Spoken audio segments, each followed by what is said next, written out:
في كل وقت وإي ولأجل ذلك جعل شعارنا الأدب فوق العلم.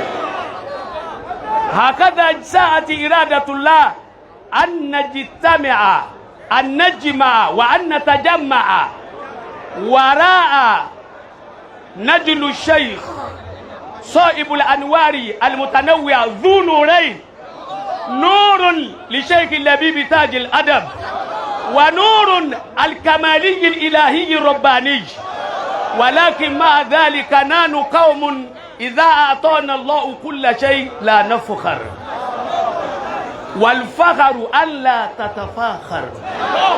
الفخر الحقيقي الجوهري اللؤلؤي الذهبي هو ألا تفخر بما أعطاك الله. شيخي ومربي ومرشدي bàbá ní ká bẹ̀rẹ̀ àfáà wa tí wọ́n kí Al-Qur'ani fún wa bàbá ọba Ìlọrin ètẹ́mi lọ́rùn wọ́n fẹ́ wo oníjó ní náwọ́ sílẹ̀ àfáà límì okùn tí bàbá wa Alhaji àgbà fi lé ẹni sùúrù gbogbo nǹkan ló ní pilẹ̀ gbogbo nǹkan mẹ́tẹ̀ẹ̀ta táwọn ibi ó ti pilẹ̀ rèé kò síbi kan lọrin tí mẹ́tẹ̀ẹ̀ta ti pilẹ̀ àfihàn yín bẹ́ẹ̀ bá wá gbọ́ dáadáa ẹ ní ma bí a bá fẹ́ gbà kan imọ́ yín lọ́wọ́ ẹ̀ nígbà pàwọn alalẹ́ rẹ̀ má gbé lọ. látàkàfù dáraka ta ló fi yí nkún bàbá wa Alhaji àgbà látẹnu bàbá wa oníwàásí àgbáyé ni wọ́n fi kún pé wallahu ya'simuka. ẹlẹ́ẹ̀kejì náà ẹ máa wí pẹ̀lẹ́pẹ̀lẹ́ látàkàfù dáraka wala taksha. bàbá wa mufti ẹlẹ́ẹ̀kẹta àwọn ni wọ́n wí alifatul awwal. alifa wo ẹ má sọ pé alifatul wula o wọ́n èsì kéwú kéyà yín o. ẹlẹ́ẹ̀kẹta ń kọ́ la haula maka mọ́ ọmọ Alhaji àgbà ló fi kún kò sí ìkókó òǹbì kankan yàrá iná gbogbo ẹ̀kẹ́ máa wí pé bàbá wa Alhaji àgbà wa ní ká bẹ̀rẹ̀ wọ́n ní àfa àwa tí wọ́n kí Al-Qur'ani fún wa gbogbo àwọn wìrìwìrì ẹ tún rí tìfáwù tí bàbá tún ṣe lónìí ìbẹ̀rù Ọlọ́run wọn tún fi ṣe gbogbo àwọn ajá náà sí bàbá níbẹ̀ kọ́ ṣùgbọ́n ẹ jí kí wọ́n wí tán sheikh wa Muhammad Musa falyatafaddal mashkura minna ma'jura min Allah.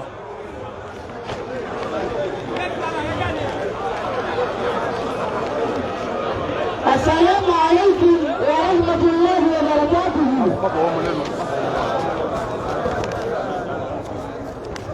Ismi Muhammad Musa.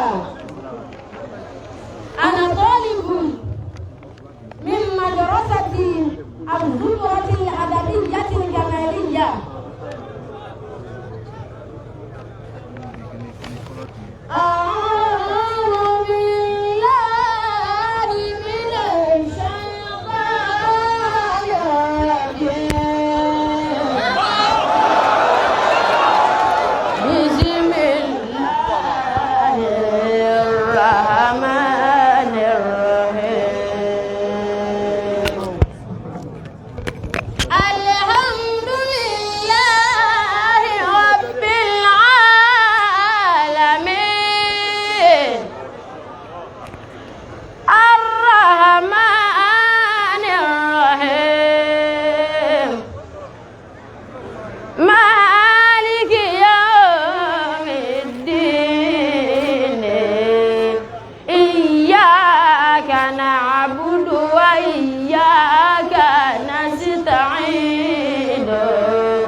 Bàbá wa Alhaji àgbà oníwà bọ̀rọ̀ pápá mọ́.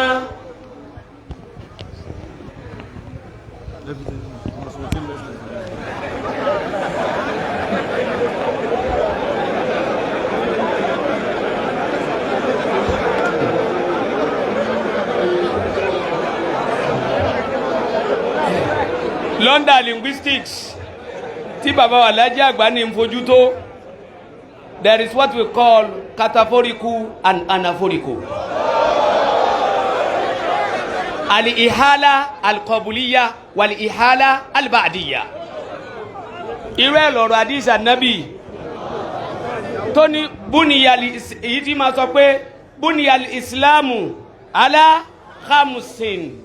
Khamsin náà ni shahadati an la ilaha illallah wa anna muhammada wa iqami wa itai wa haji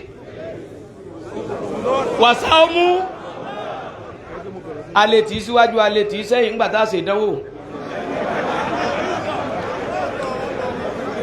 àìrántí ni ọ̀dá èyí sì gbàgbé kí wọ́n wájú Alhaji àgbà wájú bá mi mọ́ wà núrù alẹ́bíbí wa núrù kamali ana astamiddu minu nurai núrù alẹ́bíbí alálẹ́mì wa núrù kamali almardiye an bàbá wa Alhaji àgbà ọ̀rọ̀ bàbá la fẹ́ gbọ́ báyìí látẹnu hayyakumullah.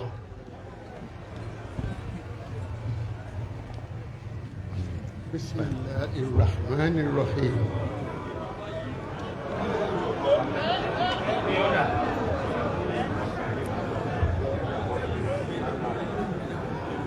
Ẹ̀yin jàmá ẹ dákun ẹ mójú kó ohùn mi ò lókè tó nǹkan. Sallallahu alaihi wasallam. A'udhu billahi minash shaitanir rajim. بسم الله الرحمن الرحيم.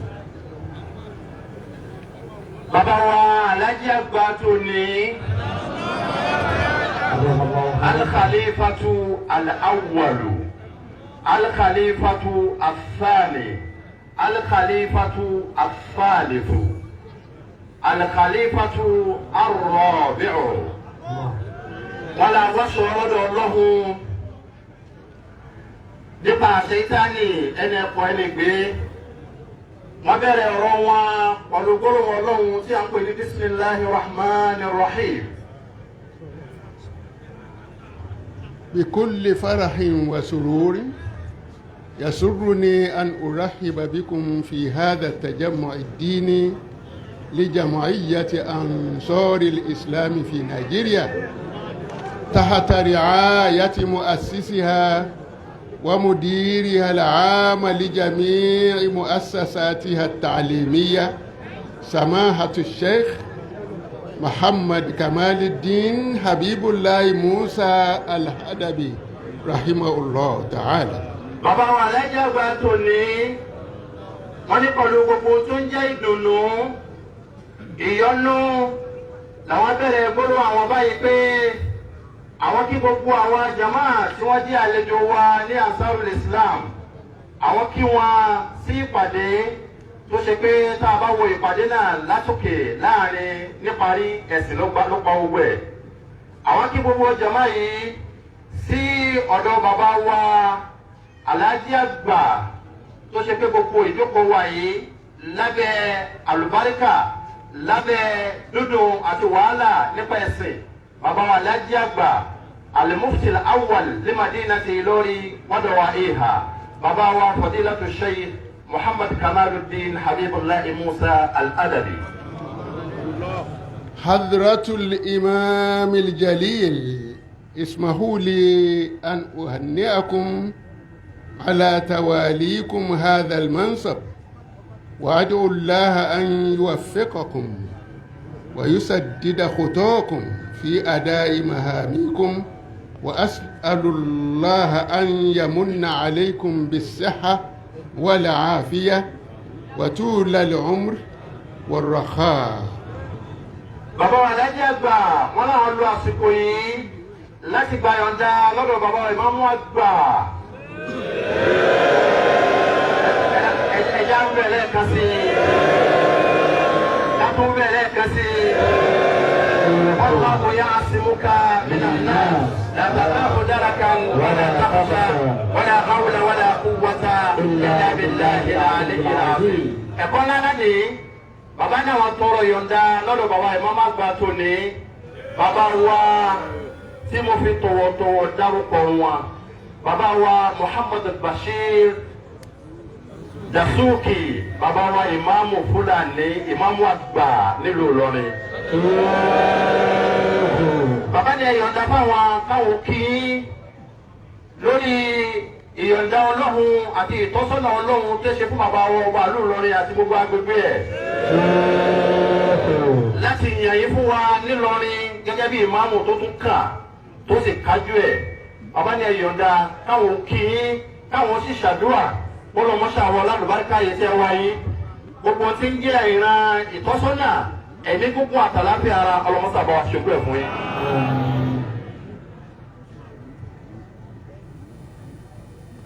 وأخيرا لا يفوتني أن أقدم جميع شكري وعميق تقديري إلى سمو الأمير خليفة شيخ عالم. bàbá wa Khalifa wọ́n ní àsìkò yìí bákan náà àwọn fẹ́ẹ́ fi àsìkò yìí láti dúpẹ́ fún bàbá ọba ìlú Ìlọrin àti gbogbo agbègbè ẹ̀. bàbá wa tó ṣe fáwọn náà ni Khalifa àfàgbà Sheikh Alimi bàbá la dúpẹ́ fún wa fún tí wọ́n ṣe fún wa nílọrin tá a lè gbàgbé wọ́n yan ìmáàmù tó kájú ẹ̀ tálùbáríkà fún gbogbo ara ẹ̀ wọ́n yan fún wa nílọrin.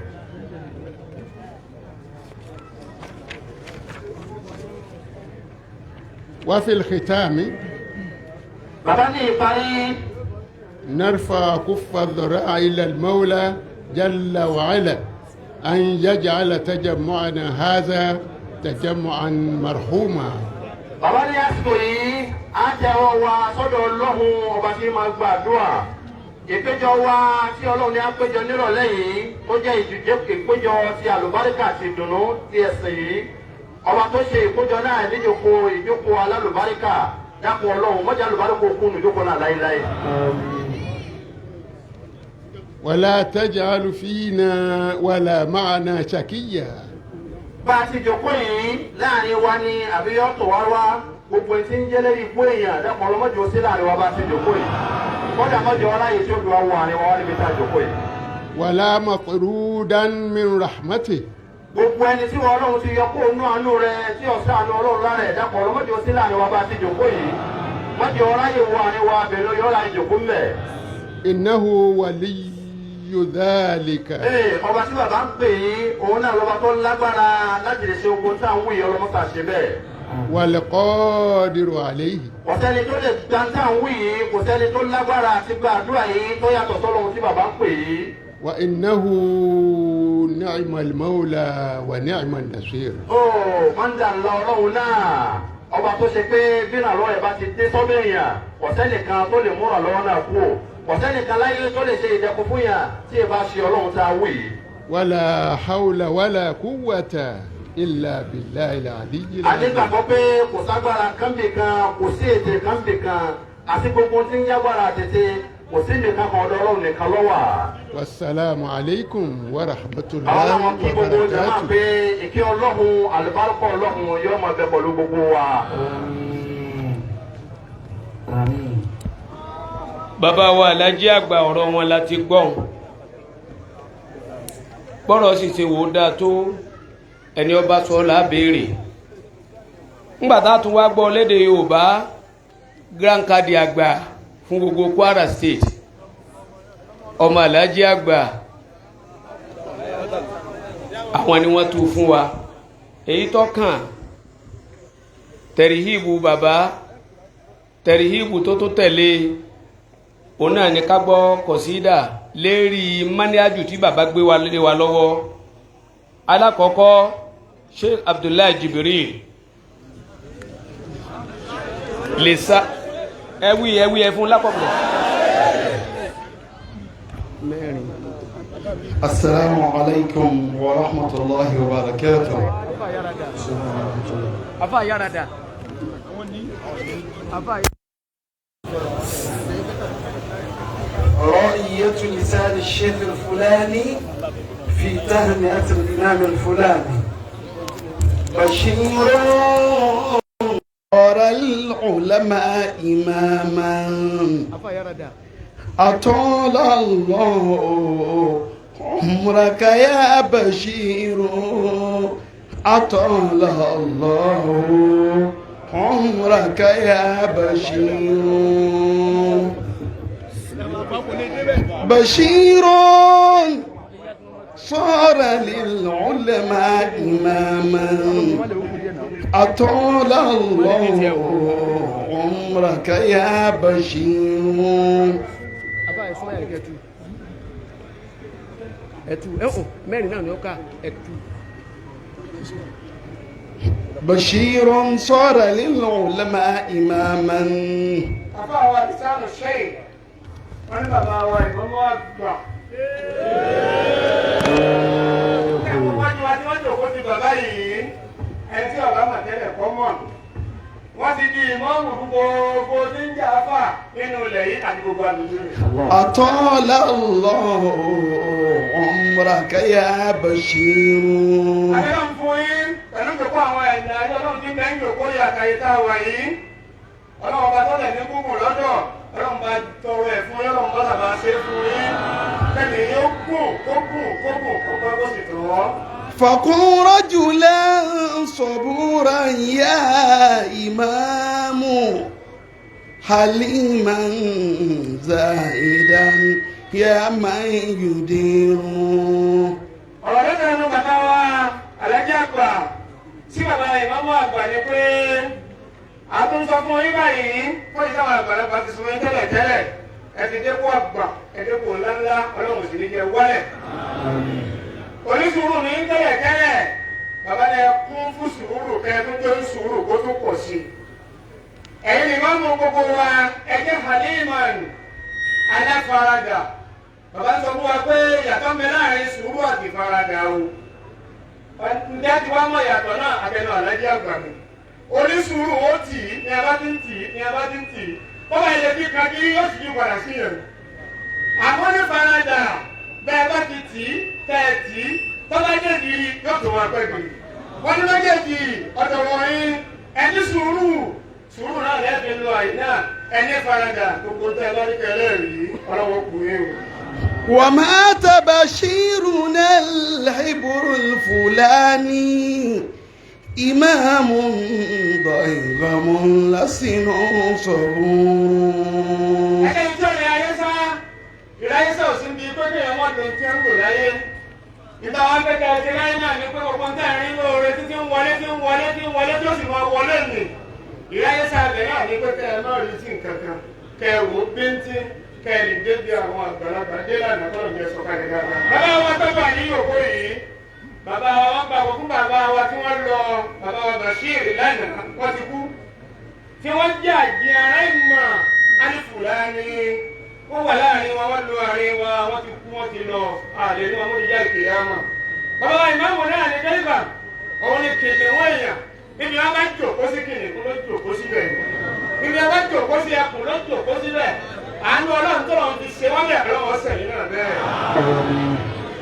وجاء بشيرنا العلم الفلاني أدام الله دولتكم شكور أدام الله دولتكم شكور. àwọn Imam Bashir lọ àṣemọ́mọ́ lọ Bashir tó dé padà àwọn Imam Bashir dé lẹ́yìn bàbá Bashir tí wọ́n lọ bàbá tí wọ́n dé yìí ìlú màkà ni wọ́n o alifulani abẹ́rẹ́ fún ẹ̀ pẹ̀lú àlùbáríkà yìí ààyè yìí ni ọlọ́jọ́ ọmọ abẹ́ lọ gbére ọlọ́jọ́ ọ̀pọ̀ ààyè àwọn táyì náà jára wọn jáde táyì náà fi rí lẹ́kùn ọlọ́mọdé òkè lórí ti yín náà ọlọ́dẹ́nu wa Muhammad abájá kì í púpọ̀ ọlọ́kọ́sàjẹ́ ìdúpẹ́ o.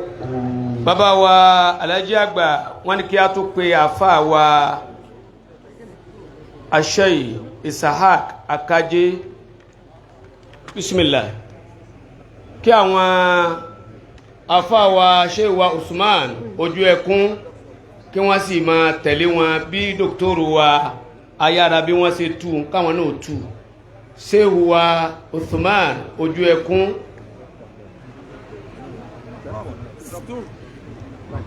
hayyakumullah. Okay. Bàbá wa Alhaji àgbà wọ́n ní ká kí ìmáàmù àgbà kú jókòó fún gbogbo Ìlọrin àti agbègbè rẹ̀. Wọ́n ní ká kí àwọn bàbá wa Mufti Diyar Al-Miskinu Billah.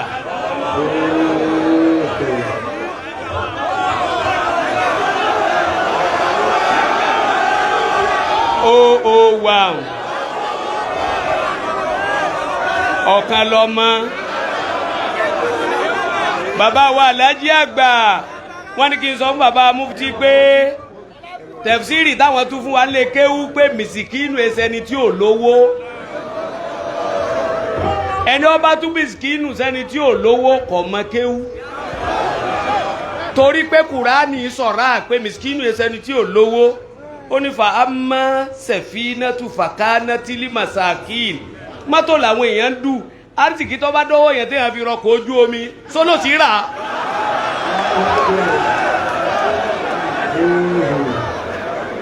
ẹ tó bá sì ní bẹ́ẹ̀ kọ́ ẹni ọmọ kéwú èmi ọmọ Alhaji àgbà mo wí bẹ́ẹ̀ bàbá wa Alhaji àgbà ní akínyìn.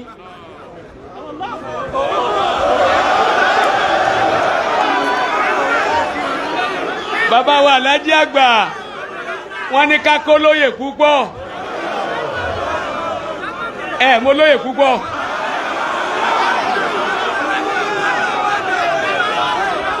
fún wọn ní táwọn máa wí lérí afẹ́fẹ́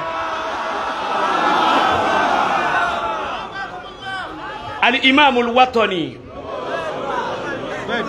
wa khatibuhu al-Imam al-Watani ẹ má pè ní khatibu ha o ké wà lájà àgbà ní ké o al-Imam al-Watani wa khatibuhu li'anna al-watana mudhakkar wad-damiru la budda an yakuna mudhakkaran al-muassis wal-mudir رئيس مؤسسة الشيخ عالمي للسلم والتنمية وأنا مرشد المؤسسة مندوب النيجيري بدولة قطر دوحة بعاصمة قطر دوحة هو مندوب النيجيري للاتحاد العالمي لعلماء المسلمين بدولة قطر وهو أول شيخ سندة العلم والعلماء لإمارة إلورية عالمية عالمية الشيخ الدكتور عبد القادر الجمعة السلمان قولوا باسوري فرا وجو kéru ẹ̀yìn ọmọ bínú bọ́lọ̀ ń bá sóore fẹ́rú ẹ̀yìn kára wájú ọmọ bínú wọn kàn ló máa láàní ṣe máa fà tí ò bínú ẹgbà súná Ansarù lónìí khalifa oníkìjìpá ni àbá kí ni mo pè wọ́n tí ò bínú àbúrò ẹ̀ tí ò bínú ẹbí ẹ̀ ẹ̀yà ń jọ ń gbádùn lọ ọlọ́wọ́ níyà yín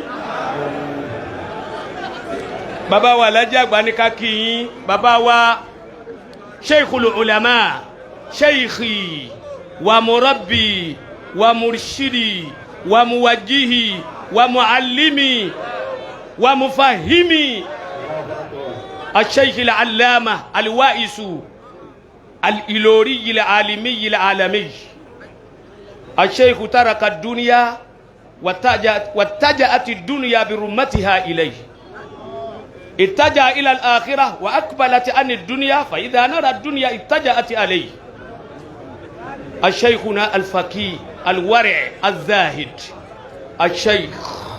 الشيخ الإمام يعقوب الياغان حفظه الله ورعاه القاضي الذي حفظت النصوص كلها أتدرون من هو؟ إنه أدبي بلا منازع إنه أدبي بلا منازع إنه شيخنا يمين الأمير أمير مدينة إلوري شيخ العلماء إنتو بابا ومفتي ونكنتو سركم مالمي إدي أوساني سركم مالمي مالم مفرد malamai jamu gbogbo àfáà tí ń bá ń bẹ lórí sheikhul ulama huwa aljalisu ma sheikhina ma sheikh Muhammad Kamaluddin Habibullahi Musa al-Adabi wa huwa talmizuhu jalaza talmizu ala yamini sheikhihi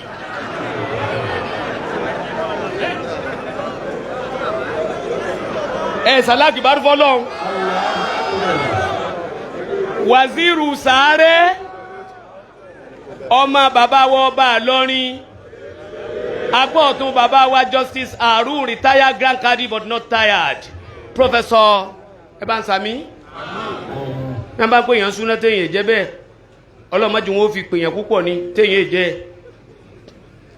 Professor Sulaiman Jame bàbá ní akínyìn ìtọ́kàn báyìí afáwa Sheikh wa Isahak Akaje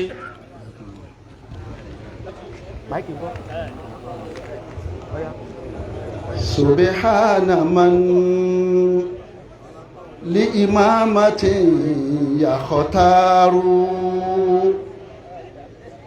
ويرى اختيارا منهم أخيار. gbogbo àwọn jama ká sọ pé Allahu Akbar ká ní Allahu Akbar ká ní Allahu Akbar lẹ́ẹ̀kan sí i. àáfà ń sọ fún wa yìí pé títóbi Ọlọ́run sẹ́ni bọ́ yẹ ká gbọ́dọ̀ ń tóbi ọba tó mọ ẹ̀dá ju ẹ̀dá lọ tó wá jẹ́ pé ńgbà tí ó yàn òun ní máa yàn nǹkan ẹ wo ń tọ́lọ́wọ́ bá yàn fún wa nǹkan tọ́lọ́wọ́ bá yàn fún wa yìí gold ni àlúùlù ni eléyìí lálùbáríkà púpọ̀ ẹ sọ bí Allahu Akbar jama. min fil khalifati Mustafa tarihibukum fauhanuhu fannathiru wal ash'aru.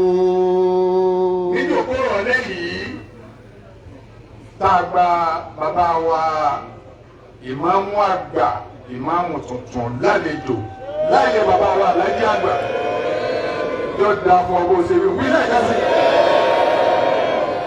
ẹjọ́ pé méjì ọkọ̀ ẹ̀ka gbogbo mẹ́ta bàbá wa alájí àgbà wọ́n wá ń gbà yín lálejò ẹkún wọn lójú púpọ̀ ha níbi ọlọ́run ọba tó gbé kínní yìí sí bàbá ni ẹ máa kú eré o eré náà ní burú láíláí wọ́n ní ẹ máa wọlé sáàyè náà ẹ sì máa rọra ahlan wa sahlan wa marhaban bikum. ذهب البشير وجاء بعد بشيرنا بشرى تلا بشرى فذا أسرار. ẹ̀yin jama Ansarul-Islam ẹ wo sí ọlọ́run Bashiru kan lọ Bashiru kan dé eré kan lọ eré ńláńlá tó wá dé sẹ́yìn bí àwọn aráàlú ọ̀yàn kú eré púpọ̀ sẹ́yìn pé ìròyìn tó dáa ní Ansarul-Islam mú fún wa nírọ̀lẹ́ yìí oríire náà wọ́n ní kò ní dorí ikú láíláí wọ́n kọ́ ọ̀la ṣáájú ẹ̀dá. وهداية الله العظيم وعونه لخطاكم وبها ترى الآثار. Dr. Ibrahim Ayára tá a bá wò ó ntọ́mọ́ bàbá wa Lájí àgbà là òun náà ní pé ọlọ́run àṣàmọ̀nẹ́ ẹ̀ ní ṣìṣe láíláí. Bàbá wa Lájí àgbà ní ká sọ fún yín pé ìtọ́sọ́nà ọlọ́run tí máa bẹ pẹ̀lú àwọn ẹ̀dá àwọn ẹrú àwọn àyànfẹ́ kò ní padà lẹ́yìn yín láíláí. Assalamu alaikum wa rahmatullahi wa barakatuh. Wa alaikum assalam. Sheikh wa Ishaq Akaje àti Sheikh wa Uthman ojú ẹkún olóyè púpọ̀ Mágàjí ojú ẹkún Dáúdù Alápá.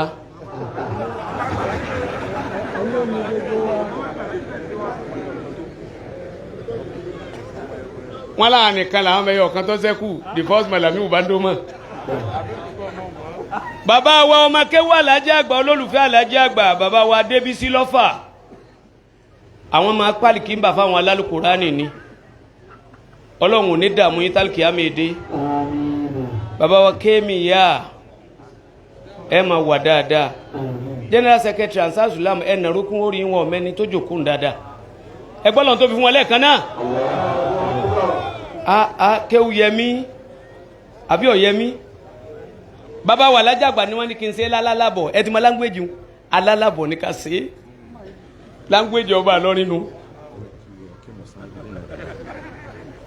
bàbá wa yẹmínú jòkó tí bàbá wa ìmáàmù àgbà jòkó lápọ̀ ọ̀tún bàbá wa Àlàjí àgbà yìí ọlẹ́ni tí jòkó ń bẹ̀ dhalika athariyul ma'ruf المرحوم الشيخ أحمد ساي وخليفته كان مجسما ومجسدا ومشخصا معنا في كل مساء يوم الجمعة المباركة إنه شخصية الشيخ الحاج ساي مساعد الدين أنا ركن موري لك أنا kí wọ́n ní kọ́ mẹ́kẹ́ mi ó jòkó kó dìde fáwọn àgbàlagbà yọ́ máa wò pé ta níwà tó máa dìde fún mi ọ̀dàgbà dé yìí àwọn bàbá tí wọ́n wọ éètì lọ́nu ilé ayé yìí náà jẹ́ lẹ́sìn gbogbo ọ̀wọ́ tó débi kan ní ibi táwa máa jòkó rè gbọ́dọ̀ ń jòkó bàbá pààyàn lé ni bàbá alájà àgbà máa pààyàn lé ni bàbá wa alájà àgbà ní kí àfa wa adoktor ẹ ti mẹni tí ó wí ìmọ̀ sọ̀rọ̀ rẹ̀ ń jọ mi àṣeyí Abubakar al-Arnabi dókítà náà ni ó sì tún nǹkan rẹ̀ yóò máa wí yóò sì máa ké khalifa ilé horonu yóò máa wí yóò sì máa tú bàbá làwọn yọ̀ǹda fún bẹ́ẹ̀ ni o kìí ṣe mi o.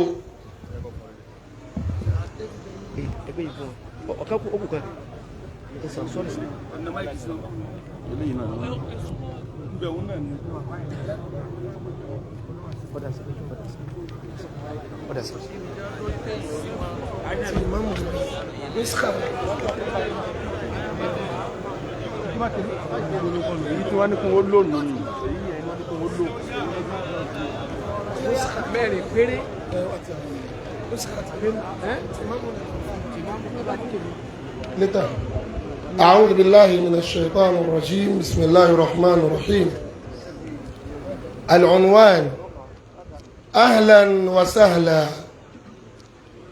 أهلا وسهلا بالإمام ومرحبا نجل الكرام جزاؤهم يا مرحبا هذا بشير عالم بشريعتي وجماله في حسن صمت مرحبا عرض الكمال تؤنهنك بالهنا بك يا بشير إلى القيادة مرحبا هو أزهري منبع العرفان للدنيا بنورك نهتدي يا مرحبا وهداك ربك للصواب على الإمامة دائما وحماك ربك مرحبا بابا والجبا فضيلة الشيخ تمدوركم pẹ̀lú àpọ́nlé àti ìbùkún ẹnu àti ìbùkún nínú ẹ̀mí فضيلة الشيخ مصطفى محمد كمال الدين حبيب الله الأدبي wọ́n ní ká kí bàbá wa ìmáàmù àgbà Fúlàní tòní ní ìlú Ìlọrin àti gbogbo agbègbè ẹ̀ wípé ẹ káàbọ̀ o ẹni tá a bá gbà fún tán yányán là máa pé ọ káàbọ̀ ẹni a bá tẹ́júlẹ̀ fún àgbà fún tán yányán ni o gbólóhùn ahlan wa sahlan wa marhaban bikum lọ́dọ̀ Lárúbáwá atẹ́jú fún atẹ́ ọkàn fún ọ àgbà fún ọ ní jẹ́bẹ̀ hadha bashirun eléyìí gẹ́gẹ́ ní bashiru o bashiru lánàá bashiru lónìí ọlọ́run wá kán mọ́ sí bashiru tòní alimun bi shari'ati gbogbo ọmọ ṣẹ̀rí à ń bẹ lọ́dọ̀ wọn àbáyọ̀mọ́ má gba tòní wa jamaluhu fi husni samti marhaba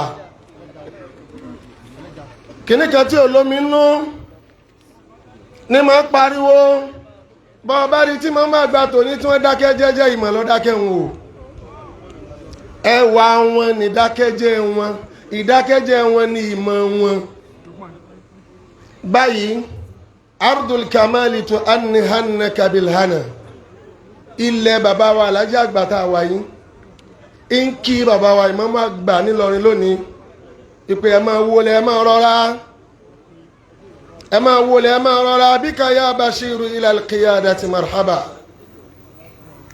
eré àpèrè àwọn àgbàlagbà ààyè tọ́lọ̀ ń fi yín sí yìí àtẹ̀lé yín débẹ̀ pẹ̀lú káàkiri pé ẹ káàbọ̀ o ọlọ́mọ́sàjẹ́ fẹ̀mí gbàtà láfíà lò ó bàbá Imam àgbà tòní ta pétì lọ́dọ̀ bàbá wa alájẹ́ àgbà láyé albarka yìí huwa azhariyun ọmọ azhari ni wọ́n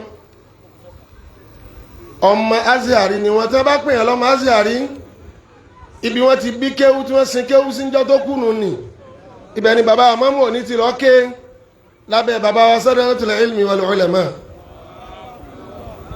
manba'ul irfan azhari ti ń sọ fún ọ yìí ibẹ̀ ni gbogbo mímọ̀ ti bẹ̀rẹ̀ ibẹ̀ ló parí sí lè dúnìyà fún gbogbo ayé bọ́ ọba dé jamiatu ní Madinatul Munawwara al-Islamiyya gbogbo àwọn àfáà tí ń bẹ́ńbẹ̀ tí wọ́n ń kọ́ wọn àwọn Azhari ni bọ́bá adé gbogbo ayé bó ti máa bá káàkiri ni bẹ́ẹ̀ binurika nahtadi binurika nahtadi ya marhaban bàbá ìmọ̀ máa gbà ń tẹ́ bá ní àmọ́ sí lámọ̀ sí o ibẹ̀ bá darí wa tó láti mọ̀ pé ní darí wa lọ́bí tí ọ̀dà òun náà láàmà lọ́wọ́ wahdaka rabbuka lis-sawab ala al-imamati àfi àlùbáríkà àwọn tí wọ́n fi àníyàn kan inú kan tí wọ́n fi tọ́lọ̀ fi tó fi fàyè sọ wọ́n ló kọ́re ntọ́lọ̀ wọn ọ̀sọ́ tà nábì òwí ìfẹ́nu tí máa gbẹ̀yàn tí pé mo ti wí náà ní ẹgbọ́rọ̀ mọ́sẹ̀ ọlọ́mọdé sàgbákò rẹ̀ àmọ̀nà ọlọ́run ìtọ́sọ́nà ọlọ́run gbogbo gbà ọlọ́mọsàmọ́ bá fi bá yín lò wahamaka rabbuka ya marhaba ìsọ ọlọ́run ààbò ọlọ́run téèyàn kì í fi ṣiṣẹ́ ọlọ́mọsàmọ́ bá fi bá yín lò má kún ọ̀tá lọ́wọ́ lórí yín ọlá Nabi sallallahu alayhi wa sallam akẹ́rọ̀. ذلكم دكتور أبو بكر الأرنبي خليفة إليورو èyí tó kàn báyìí dr wasoli mustapha baba ni ẹsùnmáyà yìí babaláwa lọ́kàn ọpẹ́ fọ́lọ́run níta pín fáwọn bàbá nù gbogbo ẹ̀ ti fẹ́ parí ó ti fẹ́ parí ó ti wà nínú ètò dr wasole wọ́n ní baba ni alhamdulillahi alqa'il fi muhkami tanzili ìwé ta kọ́ pinnu يرفع الله الذين آمنوا منكم والذين أوتوا العلم درجات فهذه الرفعة استفاء واختصاص إلهي رباني يختص به من يشاء من عباده وقد صرح الحق بذلك أيضا في كلامه المجيد حين قال قل اللهم مالك الملك تؤتي الملك من تشاء وتنزع الملك ممن تشاء وتعز من تشاء وتذل من تشاء بيدك الخير إنك على كل شيء قدير أما بعد والصلاة والسلام على أتمان الأكملان على خاتم الأنبياء وإمام المرسلين القائل في حديث الشريف كن إماما إن جعلوك وعلى آله مايك أين ميكروفون وعلى آله وصحبه أجمعين فإنه لشرف عظيم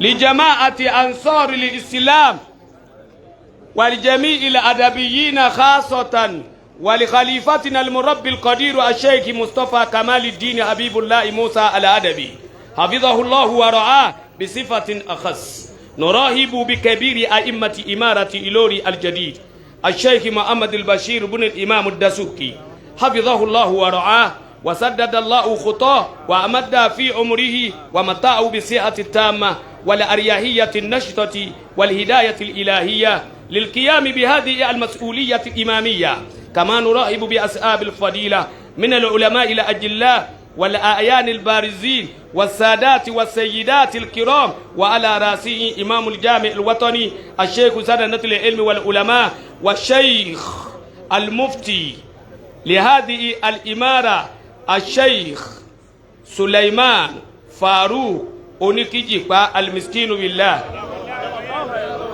الذين رافقوا الإمام الأكبر إلى هذه البقعة الطيبة المتميزة البقعة التي شرفها الله ناقتي مأمورة المسلمون فيها لسماع كلام الله وسنة رسوله في كل مساء يوم الجمعة نقول لكم جميعا أهلا وسهلا ومرحبا بكم bàbá wa Alhaji àgbà ní ká fi máa ń bẹ̀rùn amúrù dé lákọ̀ọ́kọ́ ọmọ gbọ́dọ̀ máa kà á lọ támúrù ẹlẹ́ẹ̀kejì ó fi dé pé kí n dáa dúró wa ma kunna naqumu bi ayyi shay'in huna illa bi amri shaykhina.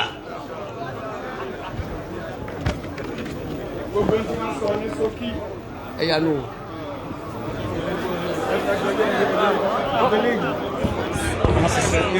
ó náà ní pé wọ́n kí bàbá wa imam àgbà sí ìjókòó yìí wọ́n sì ṣàdúrà fún ẹ pé kí Ọlọ́run kó tọ́ wọn sọ́nà lórí ìjókòó náà. Wassalamu alaikum wa rahmatullahi wa barakatuh.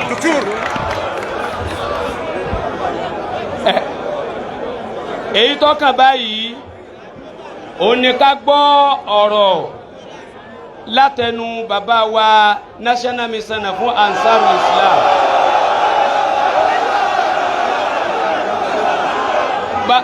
Bàbá wa Alhaji àgbà wọ́n wá ní bẹ́ẹ̀ ṣe máa gbádùn wọn jọ́ mẹ́jọ ẹ gbádùn wọn lónìí náà àmọ́ bí wọ́n bá ti sọ̀rọ̀ náà tó bá ṣe máa gbádùn wọn tí ọ̀pọ̀ díẹ̀ wọ́n ní bàbá wa mufti àwọn náà sọ̀rọ̀ ètò tí bàbá ti gbélé wa lọ́wọ́ ńlẹ̀ ní Sheikh Usman ojú ẹkún wọ́n wá ní bàbá wa ìmáàmù àgbà náà wá sọ ọ̀rọ̀ bismillah.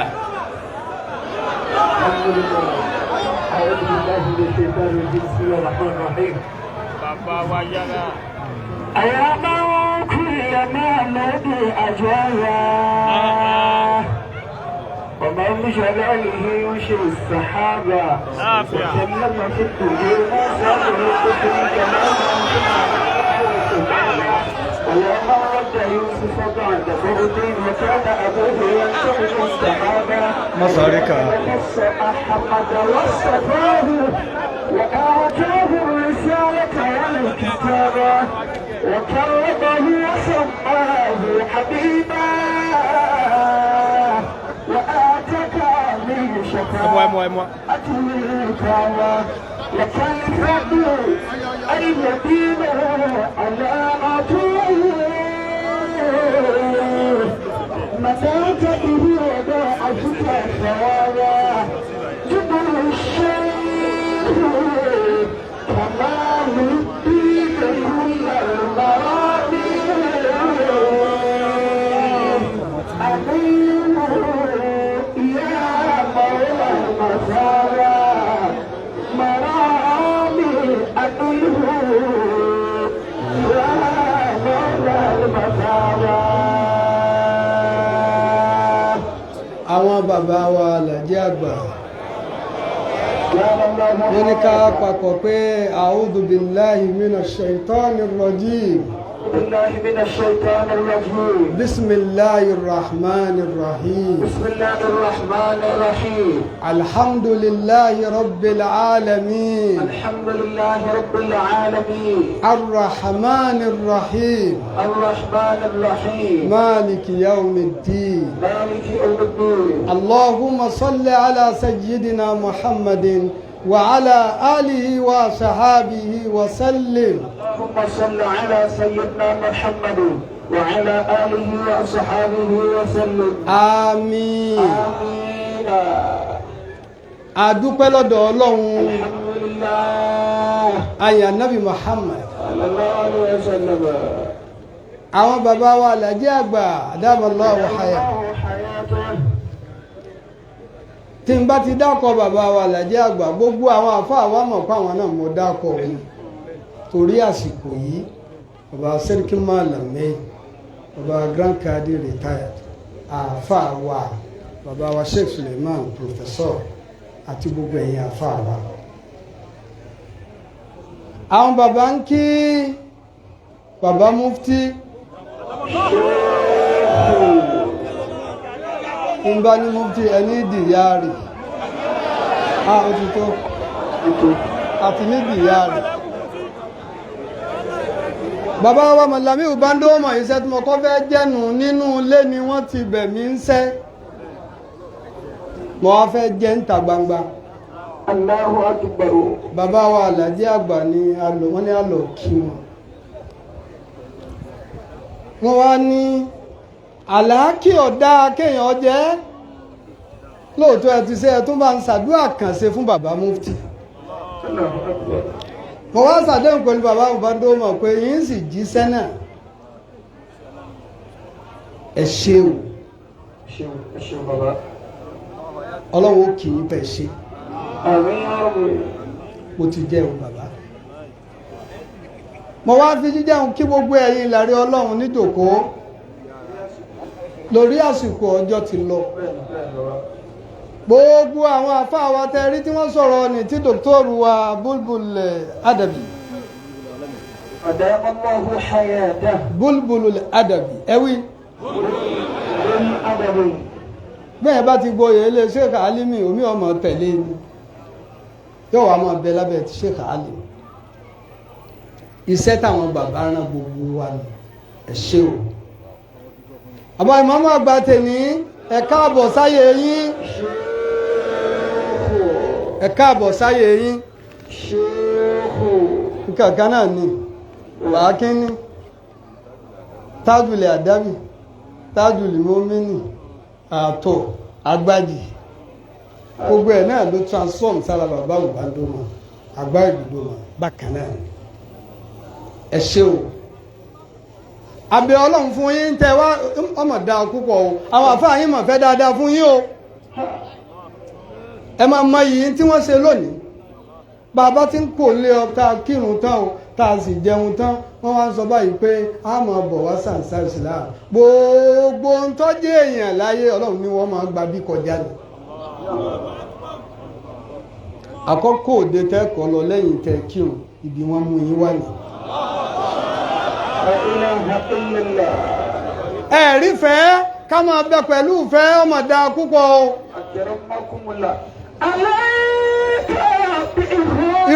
irọ́ bismillahir rahmanir rahim wa'tasimu bihablillahi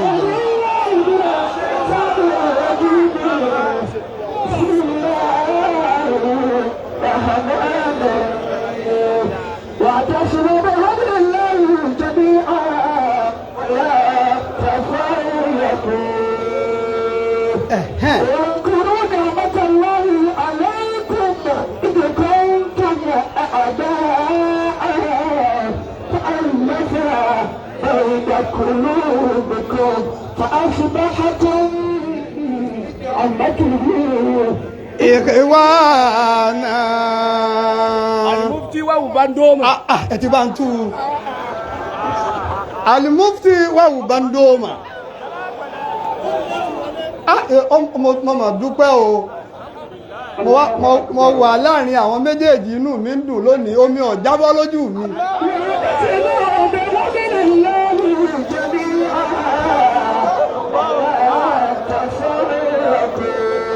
Bàbá Mufti ẹ ṣe àwọn àfá òní kíma wọ́n ní al-i'lam anna al-mawaddata wal ukhuwata waz ziyarata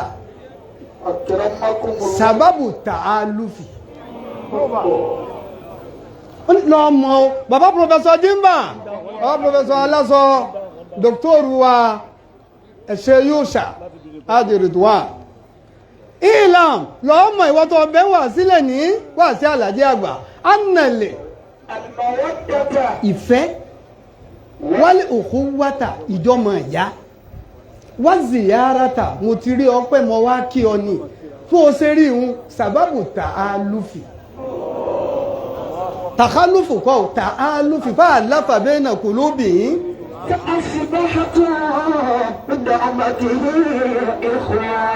ìmọ̀ sọkùnfà kéèyàn sopọ̀ ní wàtà álùfù sábàbùlì kò wátì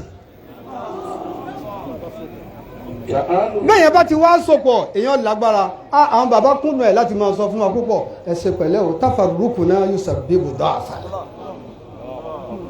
gbogbo àwa kéékèèké àwọn àfáà wa ni bàbá ò ní tafarruqu náà yusabbibu da'fa àgàgà tó ọba jòkó táwọn bàbá tẹ́ bá ń parí ìjà orí àtàálùfù yusabbibu al-quwwa sábàbù al-quwwa òun ni ó ṣokùnfà kéèyàn lágbára kò wá tí dákẹ́ o ó wá ní wálìkù wátò sábàbù tàkíwá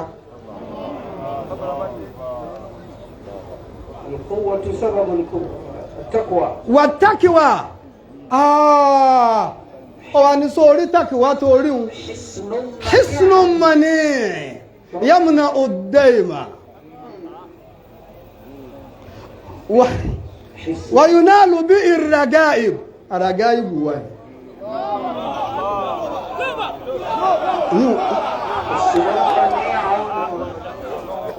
ọlọ́run ó mú jọ wa ẹ sábà ń fagi sí báwọn ẹ wá rí lónìí bàbá Imam ẹ kú oríire àwọn méjèèjì pawọ́pọ̀ ìwà pawọ́pọ̀ wọn oore ọlọ́run wá jáde bẹ́ẹ̀ yẹn bá wáyà yín kọ́ dàbí gbólóhùn kan ni à ń wí fún o bàbá ní sọ pé alayka bi ikhwan as-safa. alayka bi ikhwan as-safa fa innahu ibadun inistajabtahu wa duhura. ìmọ̀ ti wà o owó ti dé o iyì ti dé o ẹ̀mí gbogbo àlàáfíà ló kù o àti kọ́ ẹ̀rí ìsìjábà ọwọ́ àdọ̀wọ́ yín o èyí dáyé ṣe o ìkọ̀wánù sọ̀fà yìí ní ẹ̀kọ́ jọ o.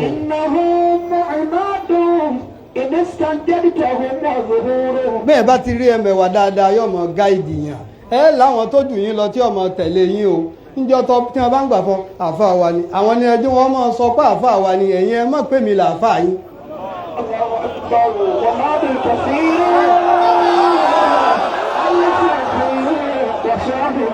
ó ti tó ọ̀wá rí níparí sọ ẹ̀rí àwọn tó wá dàgbà tán tẹ̀lé yìí níjọ́ tágbà bá já wọn jẹ ẹgbẹ́ tí wọ́n máa lo jíjáde o ẹ má rí i pé wọ́n fọwọ́ tẹ owó àgọ́ jàgbàjẹ́ ń jọ mí tọ́ba ti wá jàjẹun ẹ wá kájú pò ń padà ń bọ̀ wá subhana rabbika.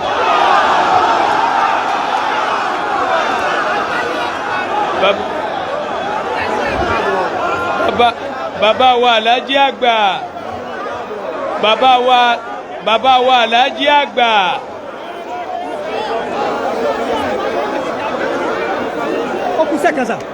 ó kù sẹ́kàn akramakunla àfáà Musa tó kí alukùránù yìí ọmọ yíwọ̀n iná àtẹ́ná látọ̀fà wọ́n ní kọ́ mọ́ palẹ̀ mọ́ umura lọ́dún yìí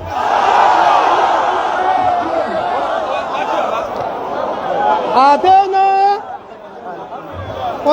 orúkọ rẹ̀ Muhammad Musa ó bẹ̀rẹ̀ oríire tí ẹnu ni ọlọ́run níjó dé rí ibú ọlọ́mọ wàá jáde náà parẹ́ láéláé òun náà ló fún wa mọ́tò lọ́dọ̀ mọ́mú ọ̀fà níjó ní bàbá wa mọ́mú ọ̀fà ní kí ló ṣe mọ́mú ọ̀fà tí èso ń kéta ó ní ra mọ́tò fún centenary ó lọ wọlé bẹ́ẹ̀ kò ní burú fún mọ́mú ọ̀fà àti gbogbo ẹni ọba ṣe àmì àtẹ́ná ọlọ́run jù ọmọ dá sí ni kúmúra ti dúró fún ọmọ mi náà. bàbá wa alájí àgbà bàbá ni wọ́n mú àfáà ní umura yìí wá mo sọ nípìnlẹ̀ pé àfáà ilé sàdé wọ́n sì sọ pé mi pẹ̀lú àwọn àkànnú ilé wọ́n ní kò sí táwọn fẹ́ kọjá pé àwọn ará mi oríire lára rẹ̀ àwọn ìfẹ́ kò sí àmọ́ pé ló gba umura yà yìí èmi nìkan kọ́ ṣé Usman ojú ẹkún bẹ́ẹ̀ èmi nìkan kọ́ ṣé Abdulhamid bẹ́ẹ̀ ṣé Olúkúmán ojú ẹkún bẹ́ẹ̀ ṣé Sọ́ọ́lù Mustapha Sọ́ọ́lù Dr. Sọ́ọ́lù wọn bẹ́ẹ̀ wọ́n wá nílé yìí bẹ́ẹ̀ àfa wa sheikh wa mufti àwọn ni ọ̀rọ̀ kan.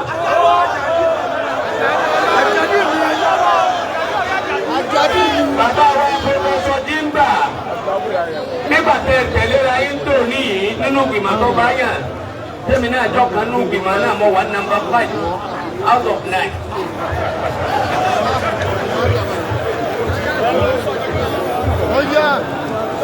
bàbá wa pẹ̀lú Jimba ní àwọn nínú àwọn dùdù báwọn ṣe rí lẹ́yìn ara yìí ẹ dàpọ̀ ẹgbọ́rọ̀ yìí ẹ méjèèjì bàbá láwọn nínú àwọn dùdù báwọn ṣe rí lẹ́yìn ara yìí gbẹ́nu sáà ní àwọn ọmọ alájí àgbà àìfẹ́ kí wàhálà kankan ṣẹlẹ̀ àti gbogbo àwọn ọmọ àfáà míì náà àmọ́ bọ́bá ti wá ṣẹlẹ̀ àwa dóbi odò bá gé wa mọ́ ká mọ̀ wá di mùnáfìkì torí gbogbo ẹ̀ ni wọ́n ń gbé káàkiri èmi ọ̀rọ̀dọ̀ mufti dé nísìn àbí mo dọ́dọ̀ yín mo dé bẹ́ẹ̀ ẹnì kò lè fíìmù mi mo ti fírì bàbá pòfẹ́sọ̀ Jimba bàbá pòfẹ́sọ̀ Aláṣọ bàbá wa àwọn bàbá wa ní Jimba àwọn alájì wa Isahak Jimba Alátàrí Mufti lọ́kẹ́ mi ní gbé fún wọn má wulẹ̀ náwó má náwó ọ̀fẹ́ràn wọn tó mi ọkàn fẹ́ sasa sí mi ni. Bàbá wa Justice Harun wọ́n ní scholarship junior secondary school àti senior secondary school àbá tó ké Kùránì àádẹ́ tí ó gbé yunifásitì rẹ̀ náà MKU ló sì lọ àbí ibo ni ó lọ ibo ni ó lọ wọ́n ní Mauridu sí ni kó ti wá kà á ilé ìwé tí ó lọ wọ́n ló ti wà ní secondary school àbí wọ́n ló ti wà ní secondary school junior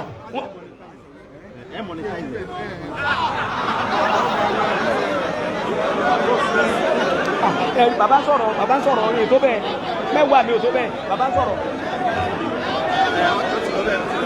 Bàbá wa Alhaji àgbà ní sọ̀rọ̀ ẹgbẹ́ lọ́n tóbi lẹ́ẹ̀kan náà. Bàbá wa Alhaji àgbà wọ́n ní àfa wa Muhammad Musa sẹ́mi pé nbẹ́ ní okọ̀ mi ana Hussein Musa Muhammad al-Bashir. Bàbá wa Muhammad Musa wọ́n ní bàbá wa Honourable Justice Harun retired grand cadi but not tired. Wọ́n láwọn àwọn monetize gbogbo ẹ̀kọ́ scholarship rẹ̀ tí ó fi dé tí ó fi parí secondary school ti university náà dé láìpẹ́ yìí. Bàbá wa Mufti Al-Madad. Bismillah dáàbò ọjọ́ ti lọ àmọ́ àrùkọ́ ni má jẹ́ ń dára o kọ́ sáyà kan ní kò sí.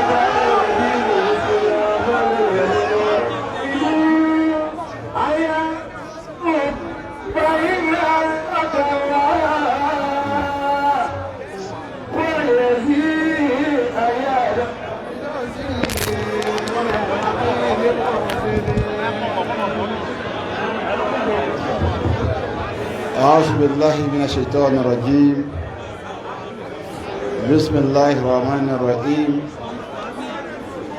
اللهم صل على سيدنا محمد الفاتح لما أغلق والعاتب لما سبق الناصر الحق بالحق والهادي إلى صراطك المستقيم وعلى آله حق قدره ومقدار العظيم هديت مني إليك يا رسول الله أكي الله aya nabi wa Muhammad alekun yọnu Ọlọ́run àtànú ẹ kó bá gbogbo àwọn ẹni Ọlọ́run bá lápapọ̀ látàrí Sheikh Ahmed Tijani Maulana Sheikh Alhaji Ibrahim Niyaz Sheikh Abubakar Siddiq al-Miskin billah صاحب الولاية الكبرى فضيلة الشيخ آدم عبد الله العلوري وبابا مرحوم الدكتور العالى مفتي الأول فضيلة الشيخ كمال الدين الأدب اللهم ولا أبو بابا داركو tí wọ́n ti lọ síwájú Ọlọ́run gbogbo àwọn àgbàlagbà wa bàbá àgbà sí Tajul Adab Tajul Mu'min bàbá alágbàjì lágbàrí gidoma ní gbogbo ẹni Ọlọ́run sábà yọ́nú sí wọn. mo kí bàbá wa tá a wà ní kalẹ̀ wọn bàbá wa Alhaji àgbà tòní akramakumullah Ọlọ́run mọ́sàjárí yí pẹ́ o bá mójútó yín o Ọlọ́run bá mójútó yín wá ṣe yí pẹ̀lẹ́pẹ̀lẹ́ wọ́n fi kalẹ̀ yín kí bàbá wa àgbà bàbá sẹ́kí Málàmí ó kí bàbá wa àgbà bàbá wa Fadilatu Sheikh Qadi Harun mo kí bàbá Professor Jima Jamiu Ọlọ́run bá mójútó yín àdúgbò àgbàlagbà ẹ̀dàkùn torí àkókò ni mo kí bàbá Professor Jimba mo fi kí gbogbo tí ń jẹ́ àpàràfíìsì ẹ̀dàkùn torí àkókò ni o mo wá kí àlùfáà wa Sheikh wa Ubandoma Imamu Central Mosque fún Nàìjíríà Ọlọ́run ibi tó ṣe ilé ìkọ́mọ́ta kú ọlá nàbí wa Muhammad ọkàn Sheikh wa Usman àti gbogbo àgbàgbà torí àkókò wọ́n á kí bàbá wa yára Ọlọ́run bá kí yí o bọ́ kí àwọn grand cadi wa Sheikh Abdulatif ọlọ́mọba kí o wọ́n kí àwọn Dr. wa Hussein àti gbogbo àwọn dakatira wa tí wọ́n ti kẹ́lì mẹ́tẹ̀rẹ̀hìb àfọ́ àtúnkẹ́ al-Qur'an máa kí bàbá wa Imam àgbà ẹlẹ́gẹ̀ẹ́já ibẹ̀lẹ̀ kasi ẹjá ibẹ̀lẹ̀ kasi wallahu ya'simuka la ta'afu daraka wala àdúrà mi tí ó máa jẹ́ ọ̀rọ̀ mi bàbá ọlọ́lá ọba Ìlọrin àti gbogbo agbègbè rẹ̀ lẹ́ẹ̀kan sí ya'simuka la ta'afu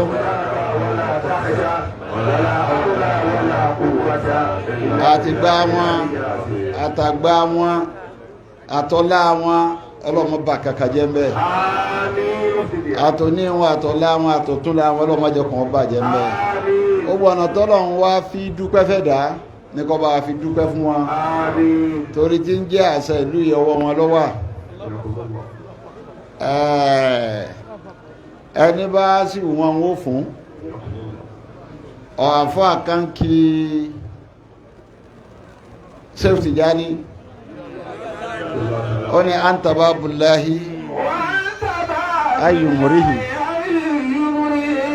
atawu min garika la yadu la yadu ọ̀hán wọ́n ní anta ó ní wọlé nà ọlọ́run ayyumurihi nítorí ẹni bá wọ̀ ní o fún ẹni bá gbọ́nà mí yàtọ̀ sẹ́nu ọ̀nà rẹ̀ wọn ò ní sílẹ̀kùn fún bàbá ọlọ́lá ọba Ìlọrin nù ọba tó wá ní oró ń tọ́pọ̀ tó tóbi tó yìí téyìn jẹ tán tí wọ́n wá rorò àyà àwọn àgbàlagbà láti 46 years ilé àwọn ẹni ọlọ́mù yìí kú àmọ́ máa ń sùn bàbá dókítà ló tún lè sáré kàtàzà mú àìkọ́sọ́ wà hùn rùkú ó wá sùn láti 40 ọdún àti 6 bàbá sì jí látara bàbá wa ìmáàmù tòní ọlọ́mbà dúpẹ́ fún wa o ọlọ́mbà dúpẹ́ fún wa ẹ̀kejì gbogbo wàhálà tí wàhálà mi ò bá dùn máa wá ń ṣe láti jọ tó ti bẹ̀rẹ̀ àrùkọ́ ni kùlì ìmádù fasarallahu amadakum wàlmọ́mìnúnà náà ni wọ́n wá rí náà rí wọ́n tọ́ka síṣẹ́ àfáà ìpè yá kí wọ́n náà bá ti kí àwọn ẹni wájú ọlọ́mọbọ̀lá bàbá jẹ́ o ọlọ́mọbọ̀lá bàbá jẹ́ o mọ́bọ̀lá àfáà límì jẹ́ má ba ìlú Ìlọrin jẹ́ mọ́ lọ́wọ́ wọ́n sọ wọn dọba àbòmí bàbá wa Imam ọba tó rí ibẹ̀ tó fi síbẹ̀ ọ̀jọ̀gbọ́n kan kìí sọ̀fẹ́ o ọ̀fẹ́ kọ́ lọ bá dé ó ní ràyétù akìlọ̀ lámú yẹ́pẹ̀ ní intisaba ó ní wàlámù yuksim àlá àdàdì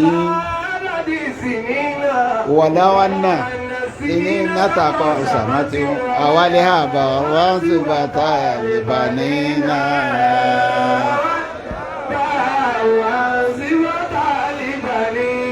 ó ń tọ́ wa pé kéèyàn lọ́pọlọ bí ìmáàmù wa tòní tọ́ wa pé tí wọ́n dìbò yàn lọ́pọlọ ni àbọ́jú ẹni wọ́n fi pín ó ń tọ́ àbọ́jú ẹni wọ́n fi pín ọpọlọ àbọ́jú ẹni wọ́n fi pín nímọ̀ ni àwọn gba bàbá tọ́lọ́ wọn bá ti kó èrè àwọn ọmọ kéékèèké tán lẹ̀ àti wọn yé fọjú ẹni pín ọjọ́ orí òde bẹ́ẹ̀ ẹni ọba ti ní ó ní náà ni tí wọ́n fi ń fún tọ́ba ti ní wọ́n sì gbé kabẹ̀ bàbá tí wàá gbé yín kabẹ̀ èmi náà wàá fọ̀rọ̀ kan kọ́rọ̀ bàbá wa yára kí lọ́rọ̀ náà làtàjẹ́l wà làtàgẹ́dọ̀ fásitì subhana rabbika. bàbá wa alimiskinu billah. سمعنا حديثا كقطر الندى فجدد في النفس ما جدد إمام أكبر ẹ dákun ẹ ní sùúrù àsìkò yìí ni bàbá wa Alhaji àgbà fi lé wa lẹ́nu bóde bá di pé ń parí báyìí bàbá wa Alhaji àgbà lónìí bàbá tuntun ìmáàmù tuntun bàbá tuntun ìmáàmù tuntun bàbá wa Alhaji àgbà lọ́tun ìmáàmù náà lọ́tun sẹ́ríkì Málàmé lọ́tun mufti lọ́tun ìmáàmù fẹ́dà Ubandoma lọ́tun ọ̀tún ni mí èmi Alhaji àgbà lè mí tí mo ti wà lẹ́gbẹ̀ẹ́ Alhaji àgbà èmi ẹ̀ sàkúwórì brand new bàbá wa Alhaji àgbà wọ́n ní kí n máa lọ́dọ̀ ìmáàmù àgbà.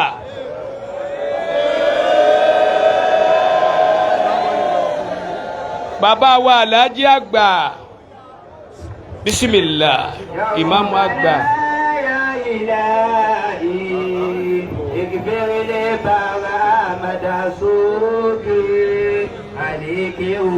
Bàbá wa ìmáàmù àgbà fún ìlú Ìlọrin àti gbogbo agbègbè rẹ̀. Wọ́n ní ká lè bá àjẹ́gbà Muhammad ọ̀bẹ̀ta.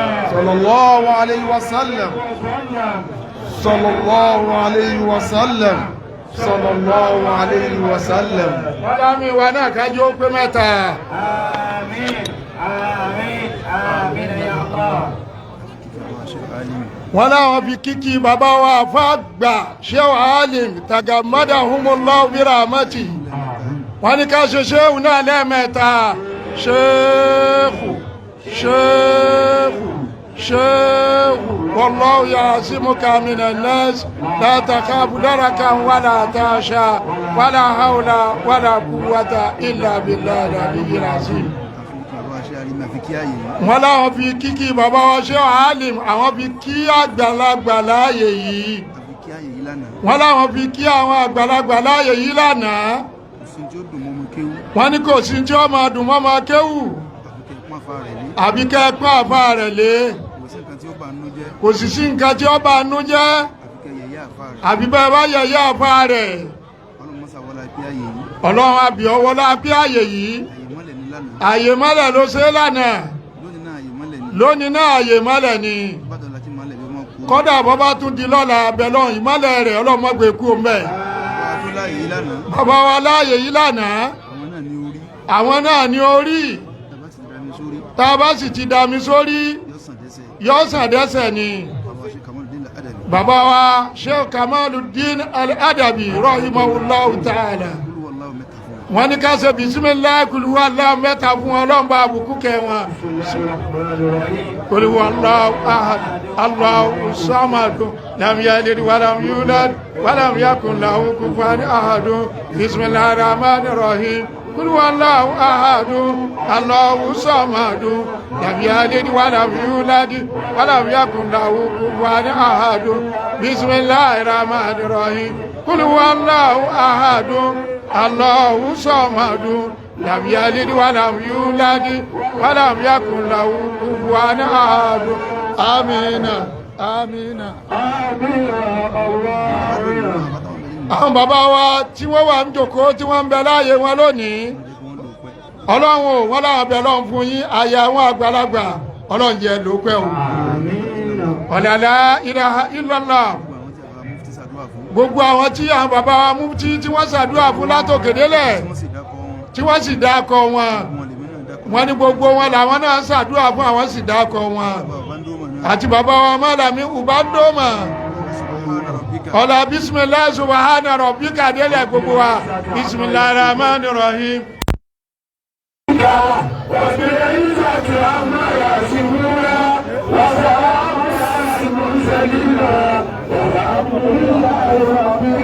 Bàbá wa Alhaji àgbà.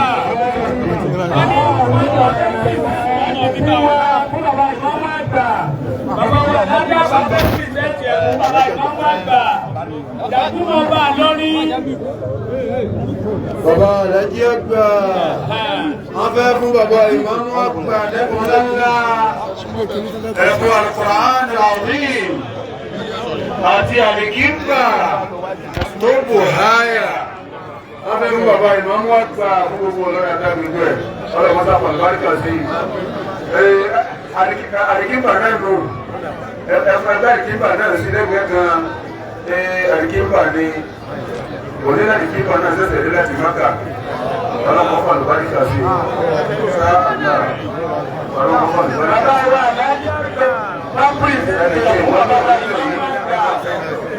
ọlọ́pàá fún àlùbáríkà sí. Bàbá wa dídì máa mọ̀ fún Ansarul-Islam Dr. Ismail Hadi Ọ̀jẹ́ bàbá ní kí wọ́n máa bọ̀ láti wá fún aládùn àgbárí. Salatu ala nabi al-karim. Pẹ̀lú ìjọba àwọn bàbá wa alájẹ́ àgbà. Wọ́n ní gbogbo àgbà sí àwọn gbogbo àwọn bàbá wa lọ́mọ́tàdé ó mú yín. Èyí tí wọ́n ṣe fún bàbá wa ìmọ̀mọ́ àgbà lọ́mọ́tàdé ó mú yín. Àyè náà lọ́mọ́tàdé lò pẹ́ pẹ̀lú àlàáfíà ara okun ara. Bàbá wa Òbándómà wọ́n lè kọ́ ẹ̀kú àtẹ̀lé. Ọlọ́wọ́ jẹ tẹ̀lé wọn pé bàbá wa mú kíkìyà. Ọlọ́wọ́ lọ́rẹ̀ mi ní yóò darí mi nílò pé wọ́n ní àpapọ̀ léde ká pé Amina, Amina, Amina ya Allah. Allah subhana rabbika rabbil izzati amma yasifun wa salamun ala al-mursalin walhamdulillahi rabbil alamin.